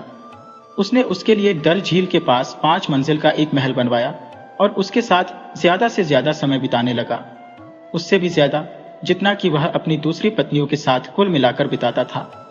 पर उसको यह पता ही नहीं था कि वह किस नीच लड़की के साथ रह रहा था जिससे उसको इतना प्यार हो गया था, और न उसको यह पता था कि वह एक बहुत ही बुरी बीमारी उसको दे रही थी। धीरे धीरे राजा के पेट में दर्द रहने लगा। उसने कई हकीमों को बुला भेजा। कुछ ने उसको किसी एक बात की सलाह दी, कुछ ने किसी और की, पर किसी की दवा और सलाह उसको ठीक नहीं कर सकी। एक दिन एक जोगी अपने गुरु के लिए दूध गंगा से उसका पानी लाने और हरि पर्वत से मिट्टी लाने के लिए इस देश के ऊपर से उड़ा, तो उसने यह शानदार महल देखा जो राजा ने अपनी चीन वाली पत्नी के लिए बनवाया था। कुछ आराम करने के इरादे से वह नीचे उतरा और उस महल में घुस गया। उसने वह पवित्र पानी एक कमरे में एक कोने में रखा, वह पवित्र मिट्टी उसके दूसरे कोने में रखी और एक कीमती मरहम तकिए के नीचे रखा और राजा के बिस्तर पर लेट गया। इसी बीच राजा आ गया। वह अपने बिस्तर पर एक जोगी को आराम करते देखकर बड़े आश्चर्य में पड़ गया। फिर उसकी निगाह मरहम की उस छोटी सी डिबिया पर गई जो उसके तकिए के नीचे रखी हुई थी। पवित्र पानी एक कोने में रखा हुआ था और दूसरे कोने में पवित्र मिट्टी रखी हुई थी। यह सब देखकर उसे बड़ा आश्चर्य हुआ। उसके मन में यह इच्छा जाग उठी कि देखो कि यह जोगी उठकर क्या करता है। सो वह वहीं बैठ गया और उसके उठने का इंतजार करने लगा। उसको जोगी के उठने का बहुत देर तक इंतजार नहीं करना पड़ा, पर जब जोगी उठा तो वह तो यह देखकर भौंचक्का रह गया कि न तो वहां वह पवित्र पानी था, न पवित्र मिट्टी थी और न ही कीमती मरहम की डिबिया थी। असल में राजा ने उनको ले लिया था। जोगी को जागा हुआ देखकर राजा बोला, ओ जोगी, तुम डरो नहीं, मैंने वे सब चीजें संभाल कर रखती हैं। अब तुम मुझे यह बताओ कि तुम यहाँ कैसे और क्यों आए, फिर मैं तुम्हें वे दे दूंगा। जोगी ने उसे सब कुछ बता दिया और राजा ने भी उसकी वे चीजें उसे वापस कर दी। उसने राजा को फिर सिर झुकाया और महल छोड़कर चला गया। वह बहुत जल्दी ही अपने गुरु के पास पहुंच गया। गुरु ने उसके देरी से आने की वजह पूछी तो उसने उनको अपने देरी से आने की वजह बता दी। उसने उनको यह भी बताया कि कैसे वह राजा के बिस्तर में सोता पाया गया और राजा ने उससे कैसे बातचीत की। गुरु ने जब यह सुना तो बोला, वह अच्छा आदमी था, मैं उसका आभारी हूं कि उसने तुम्हें तुम्हारा कीमती मरहम और दूसरी चीजें वापस कर दी। चलो, मुझे तुम उसके पास ले चलो। उस मरहम की सहायता से वे दोनों उस देश के ऊपर उड़े और राजा के पास पहुंचे। जोगी ने राजा से कहा कि उसके गुरु उससे मिलने के लिए और उसे धन्यवाद देने के लिए आए हैं, कि वह आपके बहुत आभारी है कि आपने मुझे उनकी चीजें वापस कर दी। तब गुरु ने कहा, हाँ, मैं आपको धन्यवाद देने के लिए आया हूं। आप अपनी खुशी से मुझसे कोई भी चीज मांग लें, मैं आपको वह दे दूंगा। राजा उसके सामने झुकते हुए बोला, ओ ऋषि, मुझे एक रोग लग गया है। मेरा पेट बहुत दर्द करता है। सारे हकीमों की कोई जानकारी उसको ठीक नहीं कर सकी। अगर आप उसको ठीक कर दें तो मैं आपका बहुत आभारी होऊंगा। ऋषि ने उसकी तरफ देखते हुए कहा, ठीक है, आप मुझे अपना पेट दिखाइए। कुछ देखकर उसने राजा से पूछा, क्या आपने अभी अभी कोई नई शादी की है? हाँ, कहकर राजा ने उसको अपनी चीनी पत्नी से मिलने के हालात और फिर उससे शादी की बात पूरी तरीके से बता दी। ऋषि बोला, मुझे इसी का शक था। अगर आप बिना दवा के 40 दिन और रहते तो आप मर जाते, पर अब आप सुरक्षित हैं। मैं आपको ठीक कर सकता हूं। जो मैं कहता हूं आप वही करें, तो आपको डरने की कोई जरूरत नहीं है। आप आज की शाम अपने रसोइये को अपनी पत्नी के खाने ज्यादा नमक डालने के लिए कहिए, और फिर उस कमरे में जहां वह सोती है वहां यह पक्का कर लीजिए कि पीने के लिए पानी ना हो। आप खुद भी सारी रात जागते रहिए और सुबह होने पर मुझे बताइए कि क्या हुआ। आप डरना नहीं, आपका कोई नुकसान नहीं होगा। इतना कहकर ऋषि और उसका चेला दोनों चले गए। राजा ने ऋषि का कहना माना। राजा ने देखा कि बीच रात में रानी उठी। उसको प्यास लगी थी। उसने पहले अपने कमरे में पानी खोजा, पर पानी न मिलने पर पहले उसने देखा कि उसका पति सोया हुआ है या नहीं। फिर उसने एक सापिन का वेश रखा और बाहर चली गई। वह झील पर पानी पीने के लिए गई। वहां जाकर उसने पानी पिया और पानी पीकर अपने कमरे में वापस आकर फिर एक स्त्री का रूप रखा और अपने बिस्तर पर सो गई। राजा ने यह सब देखा और ऋषि को बताया तो ऋषि बोला, राजा साहब, यह स्त्री नहीं है बल्कि एक बिहा है। अब आप मेरी बात सुने। अगर किसी सांप पर 100 साल तक किसी आदमी की नजर नहीं पड़ती तो उसके सिर पर एक ताज बन जाता है और वह शाहमार बन जाता है। और अगर उसके अगले 100 साल तक भी उस पर किसी आदमी की नजर नहीं पड़ती तो वह अजगर बन जाता है। और अगर 300 साल तक उस पर किसी आदमी की नजर नहीं पड़े तो वह बिहा बन जाता है। बिहा अपने आप को कितना भी लंबा कर सकता है। उसके पास बहुत ताकत होती है और वह अपनी शक्ल भी बदल सकता है। उसको स्त्री की शक्ल लेना बहुत अच्छा लगता है ताकि वह आदमियों के साथ रह सके। राजन, आपकी पत्नी वही है। राजा एकदम से चिल्ला पड़ा, उफ, काश मुझे यह पहले से मालूम होता।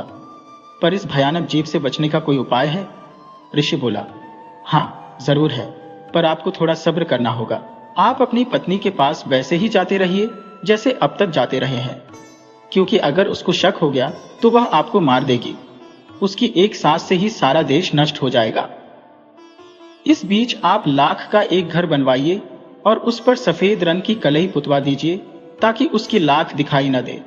उसमें 4 कमरे होने चाहिए, एक बैठने का कमरा, एक खाने का कमरा, एक सोने का कमरा और एक नहाने का कमरा। खाने के कमरे में एक कोने में एक बड़ा ओवन होना चाहिए जो ढका हुआ हो। जब यह सब कुछ तैयार हो जाए तो आप बहाना करें कि आप बीमार हैं। आप हकीम से कहलवाएं कि राजा को 40 दिन अकेले रहना है। उससे यह कहलवाकर आप उस लाख के मकान में चले जाएं। उसमें उस स्त्री के अलावा और कोई नहीं आएगा। जब यह सब तैयार हो गया तो वह चीनी स्त्री तो बहुत खुश हुई, क्योंकि अब राजा कम से कम 40 दिन के लिए केवल उसी का था। अब वह उसकी बीमारी में जो चाहे कर सकती थी। ऐसा कुछ दिन तक चला। उसके बाद ऋषि राजा से बात करने के लिए फिर वहां आया और राजा से कहा कि एक दिन वह खाने के कमरे का ओवन जलाकर रखे और अपनी पत्नी से एक खास रोटी बनाने के लिए कहे।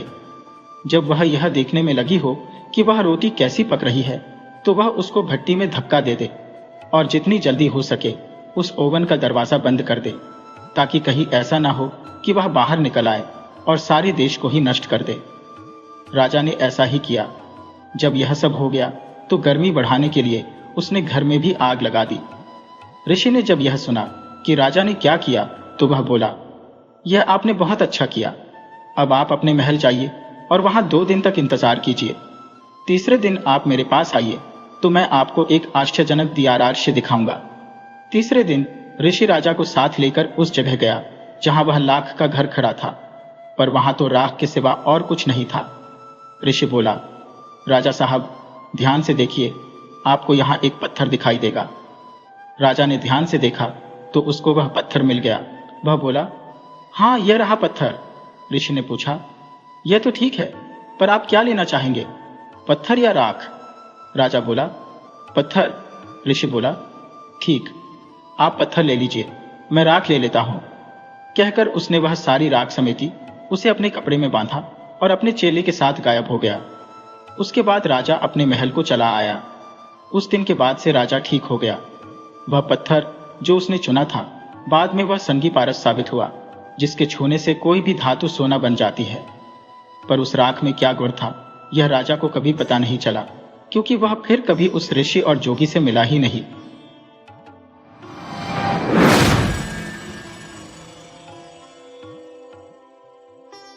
एक समय की बात है, एक आटे की चक्की का मालिक अपनी बदकिस्मती के चलते गहरी गरीबी में जीवन व्यतीत कर रहा था। उसकी चक्की पर अब कोई गेहूं पिसवाने नहीं आता था। हालत इतनी खराब हो चुकी थी कि वह अपनी पत्नी और बेटी के लिए 2 वक्त की रोटी का भी इंतजाम नहीं कर पा रहा था। चक्की के पीछे एक सेब का पेड़ खड़ा था और उसी के पास उसका टूटा फूटा घर भी था। जीवन यापन के लिए उसे जंगल से लकड़ियां काटनी पड़ती थी और जो पैसे उन लकड़ियों को बेचने से मिलते, उसी से उसका घर किसी तरह चल पाता था। वह अपनी दुर्दशा से बेहद व्यथित था। एक दिन जब वह जंगल में लकड़ियां काटने गया तो उसने वहां एक बूढ़े आदमी को देखा, जिसे उसने पहले कभी नहीं देखा था। वह बूढ़ा आदमी सीधे उसके पास आया और गंभीर स्वर में बोला, तू अपनी गरीबी से इतना परेशान क्यों है? मैं तुझे धनवान बना सकता हूं, यदि तू मुझे एक वचन दे कि मैं जो चीज मांगूंगा वह तू मुझे देगा। चक्की का मालिक हैरानी में पड़ गया। उसने सोचा कि उसके पास ऐसा कुछ भी नहीं था जो वह बूढ़े को दे सकता। अपनी कठिनाइयों और अमीर बनने की लालसा में उसने बिना ज्यादा सोचे समझे बूढ़े के प्रस्ताव को स्वीकार कर लिया और वचन दे दिया। बूढ़ा आदमी रहस्यमयी हंसी के साथ बोला, मैं 3 साल बाद तेरे पास अपनी चीज लेने आऊंगा। इतना कहकर वह वहां से चला गया। चक्की का मालिक जब लकड़ियां लेकर घर लौटा तो उसकी पत्नी दौड़कर उसके पास आई और घबराए स्वर में बोली, ये अचानक घर में इतना सारा धन कहां से आया? हमारे घर के सारे बर्तन सोने और चांदी से भर गए हैं। ये सब कैसे हुआ? कोई व्यक्ति बाहर से धन लेकर तो नहीं आया? तो मुझे सच सच बताओ। मालिक ने शांत स्वर में उत्तर दिया, शायद यह उस बूढ़े आदमी की कृपा है जो मैंने जंगल में देखा था। उसने मुझसे केवल एक चीज मांगी थी और उसके बदले में इतना सारा धन देने का वादा किया था। यह सुनकर उसकी पत्नी का चेहरा गंभीर हो गया। उसने पूछा, वह बूढ़ा व्यक्ति इतने धन के बदले में कौन सी चीज मांग रहा है? मालिक ने लापरवाही से कहा, शायद वह चक्की के पीछे खड़ा सेब का पेड़ लेना चाहता होगा। परंतु उसकी पत्नी काफी समझदार थी। उसने तुरंत अंदाजा लगा लिया कि इतनी बड़ी कीमत के बदले में कोई केवल एक पेड़ क्यों मांगेगा। उसे शंका हुई कि वह बूढ़ा व्यक्ति सेब के पेड़ के बहाने उनकी बेटी को उनसे छीनने की योजना बना रहा है।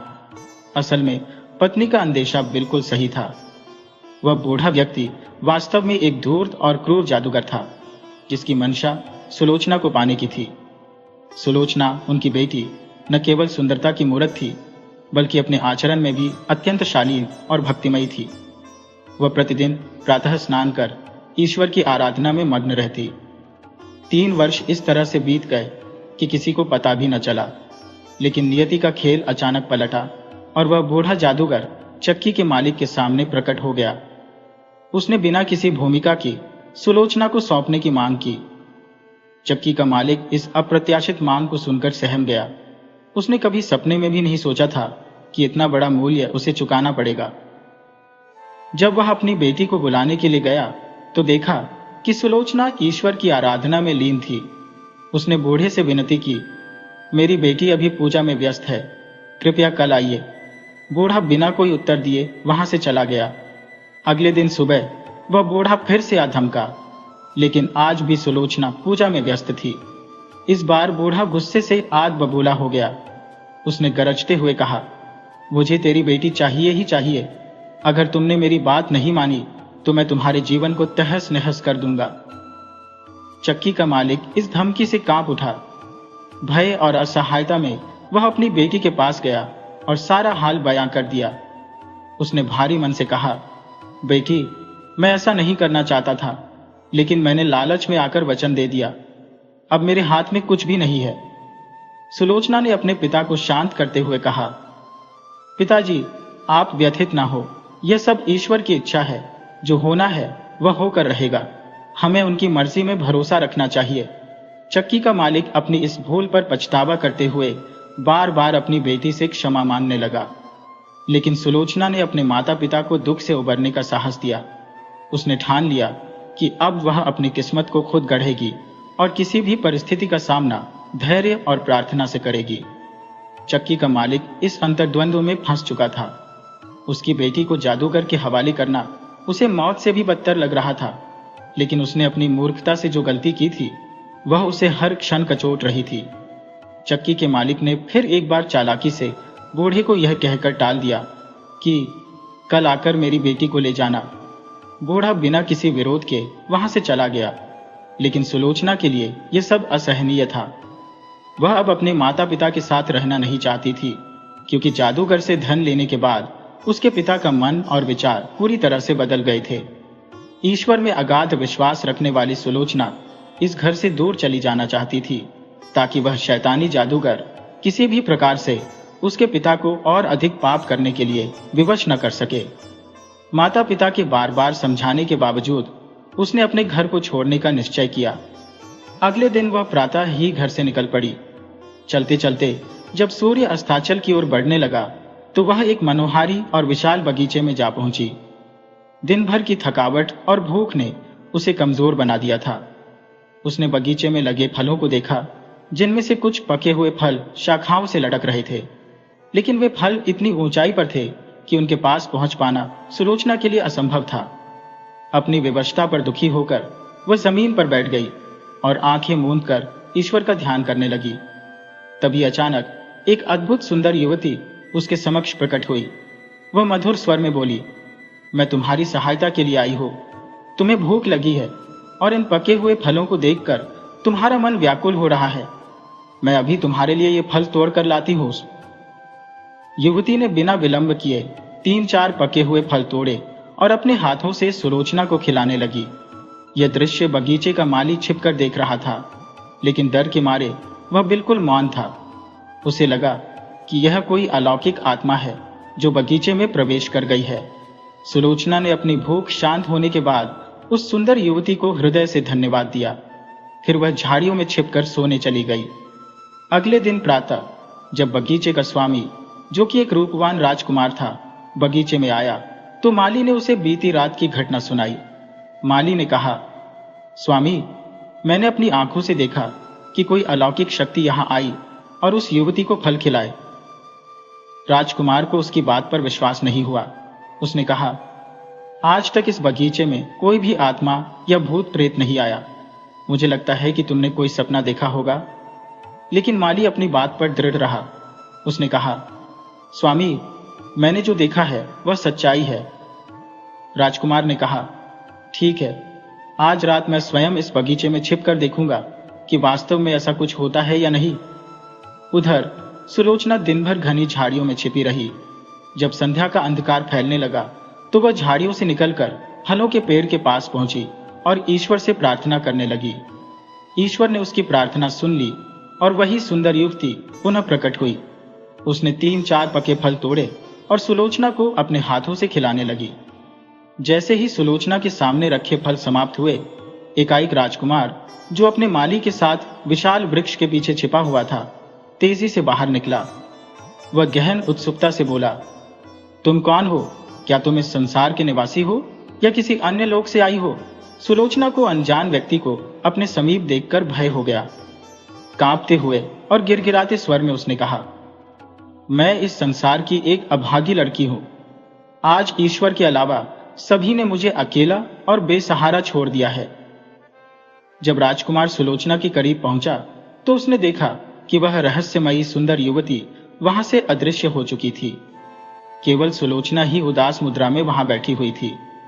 सुलोचना की सादगी और अप्रतिम सौंदर्य ने राजकुमार का हृदय द्रवित कर दिया। उसे सुलोचना पर दया आ गई। राजकुमार उसे अपने साथ राजमहल ले गया और अपनी माता से उसका परिचय कराया। राजमाता की सहमति से राजकुमार ने सुलोचना से विवाह कर लिया। सुलोचना, जिसने ईश्वर पर अटूट विश्वास बनाए रखा था, कि जीवन में पुनः खुशियां लौट आईं। कुछ समय बाद राजकुमार को एक महत्वपूर्ण यात्रा के लिए दूसरे राज्य जाना पड़ा। जाते समय वह अपनी प्रिय पत्नी और भविष्य के संतान की देखभाल अपनी माता को सौंपकर चला गया। कुछ समय पश्चात सुलोचना ने एक सुंदर पुत्र को जन्म दिया। इस शुभ समाचार को एक पत्र के माध्यम से राजकुमार को भेजा गया। लेकिन राह में थका हुआ दूत जब विश्राम करने के लिए रुका, तब वह धूर्त जादूगर बुधा, जो इन सब पर अपनी नजर रखे हुए था, वहां आ पहुंचा। उसने पत्र को बदलकर उसमें झूठा संदेश लिख दिया, जिसमें लिखा था कि सुलोचना ने एक विकलांग बालक को जन्म दिया है। जब राजकुमार ने इस पत्र को पढ़ा तो वह निराश हो गया, लेकिन उसने सोचकर अपने मन को ढांढस दिया कि समय के साथ इस समस्या का समाधान हो जाएगा। उसने अपनी माता को पत्र लिखकर कहा कि चिंता की कोई बात नहीं है और सुलोचना तथा उसके पुत्र का पूरा ध्यान रखा जाए। हालांकि जब दूत अपनी वापसी यात्रा पर फिर से विश्राम के लिए रुका, तो जादूगर बुधा ने एक बार फिर चालाकी से पत्र बदल दिया। इस बार पत्र में लिखा था कि राजकुमार ने अपनी माता को आदेश दिया है कि सुलोचना और उसके नवजात पुत्र को मृत्यु के घाट उतार दिया जाए। अगले दिन जब यह पत्र राजमाता को मिला तो वह हतप्रभ रह गईं। वह अपने पुत्र के इस निर्दयी आदेश को पढ़कर विचलित हो गईं। उन्हें विश्वास नहीं हुआ कि उनका पुत्र इतना क्रूर हो सकता है। राजमाता, जो अपनी बहू और पोते को बेहद स्नेह करती थी, ने सुलोचना को यह बात बताई। सुलोचना यह सब सुनकर स्तब्ध रह गई, लेकिन उसने अपने बच्चे की सुरक्षा के लिए राजमहल छोड़ने का निर्णय लिया। राजमाता ने भी अपने स्नेह से विवश होकर उसे जाने की अनुमति दे दी, ताकि वह और उसका पुत्र सुरक्षित रह सके। राजमाता ने सुलोचना के साथ न तो कोई सेवक भेजा और न ही कोई दासी, ताकि यह बात राजकुमार तक न पहुंचे कि उसने उनकी सहायता की है। लंबी दूरी तय करते हुए जब सुलोचना थकान से चूर होकर एक विशाल पेड़ के नीचे बैठ गई, तो उसने अश्रुपूरित नेत्रों से ईश्वर को स्मरण किया। उसके मन में यह विश्वास था कि अब केवल ईश्वर ही उनका सहारा है। सच्चे हृदय से की गई प्रार्थना के बाद जब उसने अपनी आंखें खोली तो उसके सम्मुख एक वृद्ध महिला खड़ी थी। वह कहने लगी, घबराओ मत बेटी, मेरे साथ चलो।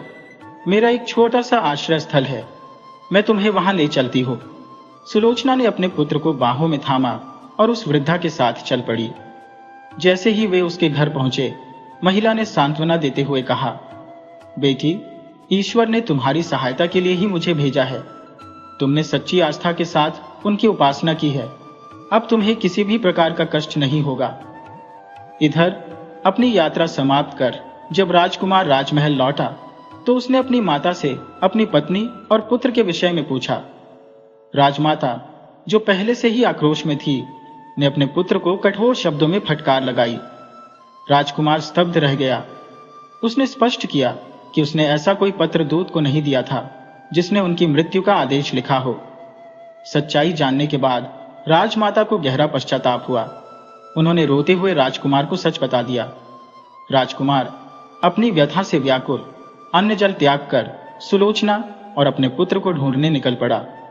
1 वर्ष तक अथक प्रयास के बावजूद उन्हें खोजने में असफल रहा।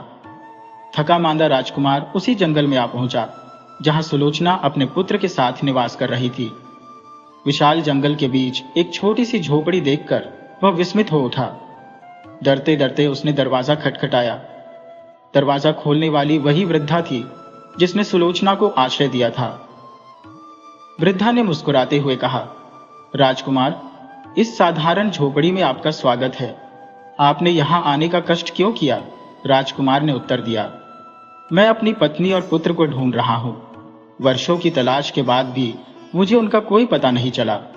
वृद्धा ने विनम्रता से राजकुमार के समक्ष भोजन प्रस्तुत किया, लेकिन उसने इनकार कर दिया।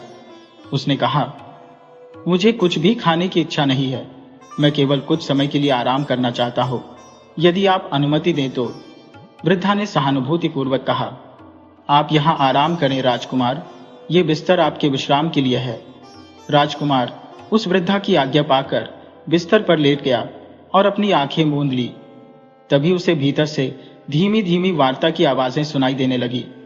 वृद्धा कह रही थी, बेटी, बाहर जा और देख, तेरा पति और इस बच्चे का पिता तुम दोनों को खोजता खोजता यहां तक पहुंच गया है। अब जाकर उससे मिल।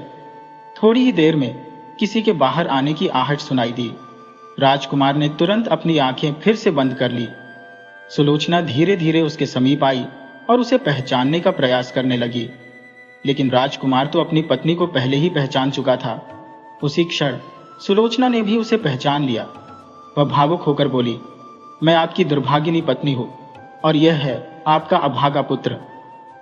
सुलोचना की बात सुनकर राजकुमार की आंखें खुशी से चमक उठी। उसने तत्क्षण ईश्वर और वृद्धा का आभार प्रकट किया। फिर वह अपने पुत्र और पत्नी को लेकर राजमहल लौट आया।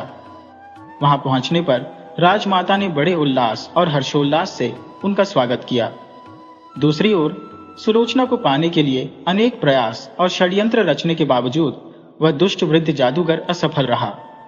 वह न तो सुलोचना को छू सका और न ही उसे किसी प्रकार की हानि पहुंचा सका। अंततः उसे यह भान हुआ कि जिस स्त्री की ईश्वर में अडिग श्रद्धा हो और जिसका पति उससे अपार प्रेम करता हो, उसे अपने अधीन करना असंभव है। इस सत्य को स्वीकारते हुए उस दुष्ट ने सुलोचना का विचार अपने मन से सदा के लिए त्याग दिया और उनकी जीवन यात्रा से दूर चला गया। इसके पश्चात सुलोचना अपने पति और पुत्र के संग सुखमय और आनंदपूर्ण जीवन व्यतीत करने लगी।